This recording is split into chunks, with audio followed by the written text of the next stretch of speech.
တ်စွာဘုရားတဲ့အဲ့ဒါလောက်တတ္တဝါတွေကိုအချောက်တိုက်ကြီးအကျိုးမဲ့နှိပ်စက်တတ်တဲ့မနာလိုခြင်းဝင်တိုခြင်းဆိုတဲ့အိတ်တာမစ္စရိယကဘာကြောင့်ဖြစ်တာလဲတဲ့ကဲတခါကြီးမှဗျဒီအဖြေလေးကအင်မတန်အရေးပါတယ်ဗျဒီအဖြေကိုသိရင်ဒကာဓမ္မတို့ဦးဇင်းတို့အတွက်အိတ်တာမစ္စရိယမဖြစ်အောင်တားဖို့နီလန်းကိုရနော်အိတ်တာမစ္စရိယဘာကြောင့်ဖြစ်လဲလို့မေးတာမသိချင်ဘူးလားဦးဇင်းကတော့အဲ့ဒီစာလေးဖတ်ခါစားကတော်တော်သိချင်တယ်ဟာစာရွက်တောင်နဲ့ကြော်လိုက်ရသေးတယ်ဂျားမှာအသေးသေးရှင်းတာမြန်သိချင်လို့ဟုတ်လားအေးအဲ့တော့ပူလောင်ခြင်းမငြိမ်းချမ်းခြင်းကအိတ်တာမစ္စရိယကြောင့်ဖြစ်တယ်အိတ်တာမစ္စရိယဘာကြောင့်ဖြစ်လဲလို့ဒုတိယတဆင့်တက်လာတယ်နော်အဲ့ဒီမှာမြတ်စွာဘုရားကဘာဖြစ်လဲဆိုတော့အိတ်တာမစ္စရိယဟာပိယနိဒါနံတဲ့ချစ်ချင်းမုန်းခြင်းကြောင့်ဖြစ်တာတဲ့တော်တော်စိတ်ဝင်စားတဲ့အကောင်းလေနားလည်အောင်ရှင်းပြမယ်နော်မနာလိုခြင်းဝင်တိုခြင်းဟာချစ်ချင်းမုန်းခြင်းကြောင့်ဖြစ်တာတဲ့ဦးဇင်ပါဠိတွေအရှိမရွတ်ဘူးနော်ဟိုရှင်းပြတဲ့စကားတွေများလို့ဟုတ်လားအဲ့တော့မနာလိုခြင်းဝင်တိုခြင်းကဘာကြောင့်ဖြစ်တယ်ချစ်ချင်းမုန်းခြင်းကြောင့်ဖြစ်တာတဲ့ချစ်အပ်မုန်းအပ်တဲ့တတ္တဝါတွေရှိတယ်ချစ်အပ်မုန်းအပ်တဲ့ပစ္စည်းဥစ္စာတွေတတ်မဲ့ပစ္စည်းတွေကမရှိဘူးလားရှိတယ်ဒကာဓမ္မတို့ဦးဇင်းတို့မှာကိုချစ်ရမယ့်အရာတွေလည်းရှိတယ်မုန်းရမယ့်အရာတွေလည်းရှိတယ်အဲ့ဒီချစ်ချင်းမုန်းခြင်းကမနာလိုခြင်းဝင်တိုခြင်းကိုဖြစ်အောင်လုပ်တာတဲ့သိမှန်တာပေါ့အကြံမြင်လေးချစ်ရင်ဝင်တိုတယ်မုန်းရင်မနာလိုတာဒါပဲဒါအကြံမြင်ပြောတာချစ်ပြီးတော့ဝင်တိုတာလည်းရှိတယ်ချစ်ပြီးတော့မနာလိုတာလည်းရှိတယ်ဒါပေမဲ့များသောအားဖြင့်တော့ချစ်ရင်ဝင်တိုတယ်နော်မုန်းပြီးတော့မနာလိုတာလည်းရှိတယ်မုန်းပြီးတော့ဝင်တိုတာလည်းရှိတယ်ဒါပေမဲ့အများအားဖြင့်တော့မုန်းရင်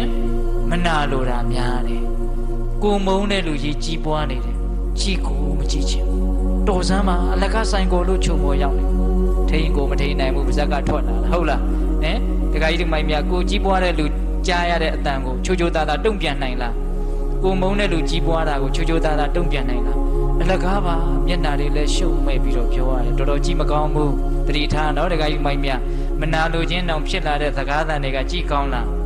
ကြားကောင်းလားကြားမကောင်းဘူးအဲ့ဒီချိန်မှာဖြစ်နေတဲ့မျက်နှာအမူအရာကြီးကဘယ်လိုနေလဲ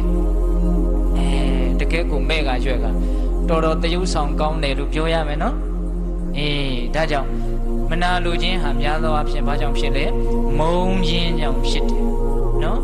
ကိုချစ်တဲ့လူကြီးပွားတယ်ဆိုရင်တော့တတလေးပဲနေလိုက်တာမနာလိုတာသိမဖြစ်ဘူးသိလား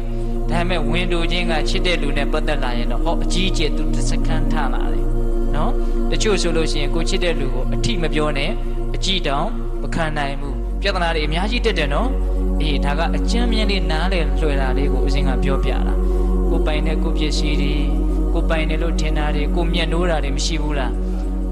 ဝင်တိုမှုဆိုတာအဲ့ဒီမျက်နှိုးမှုကနေပြီးတော့တဆင့်ဖြစ်လာတာမဟုတ်လားမျက်နှိုးရင်မျက်နှိုးသလောက်ဝင်တိုတာပေါ့ဝင်တိုရင်ဝင်တိုသလောက်အဲ့ဒီအရာကိုထိကြမဲ့လူတွေပိုင်အောင်လုပ်ကန်လူတွေကိုရန်သူလို့သဘောထားရပြီဒီကမကြီးတွေဟုတ်လားကိုမျက်နှိုးတဲ့အရာတွေနဲ့ပတ်သက်မယ်လို့ကြိုးစားလာတဲ့လူတွေကဘာဖြစ်လာကိုရန်သူဖြစ်ပြီအဲ့ဒီချိန်မှာစကားတွေလည်းကြမ်းပြီဟုတ်လားကြမ်းပြောလို့မှမရရင်အထတတ်တန်တတ်ရမှာပဲလေဘယ်ကနေပေါက်ဖွာလာတာမေရှရိယကနေပေါက်ဖွာလာတာဟုတ်လားအဲ့ဒီမေရှရိယကဘယ်ကပေါက်ဖွာလာချစ်ချင်းကနေပေါက်ဖွာလာတာချစ်ချင်းကလည်းအပြည့်မုန်းခြင်းကလည်းအပြည့်အဲ့ဒီတော့အိတ်သားကလည်းအပြည့်မေရှရိယကလည်းအပြည့်အဲ့ဒီတော့ဘေးတွေရန်တွေမငြိမ်းချမ်းမှုတွေကလည်းအပြည့်ပေါ့